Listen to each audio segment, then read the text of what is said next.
Welcome to the Banker Lamp. Please enjoy the video. In this video, I will show you how to open multivitamin bottles easily. First, understand that most multivitamin bottles feature child-resistant caps designed for safety.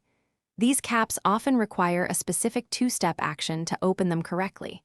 Trying to force them open can lead to frustration and potentially damage the cap or the bottle itself. We'll cover the simple technique to get your vitamins without a struggle. The most common method involves a push-down and turn action. Place the bottle on a flat, stable surface. With one hand, firmly press down on the cap. While maintaining this downward pressure, use your other hand to twist the cap counterclockwise. You should feel the cap disengage from its safety lock. Continue turning until the cap loosens completely and can be lifted off. If you find the cap difficult to grip, a rubber jar opener or even a dish towel can provide extra traction. Ensure your hands are completely dry, as moisture can make the cap slippery. Sometimes, adjusting your hand position or the angle of your push and turn can make a significant difference.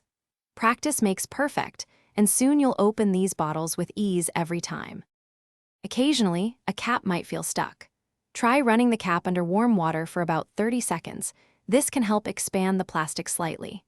Another trick is to gently tap the top of the cap on a hard surface a few times to dislodge any dried residue. Remember to check the description for a link to some fantastic leak-proof meal prep containers and other great deals. With these tips, you'll conquer even the most stubborn multivitamin bottles. Thanks for watching. If this was helpful, leave a like and consider subscribing. See you next time.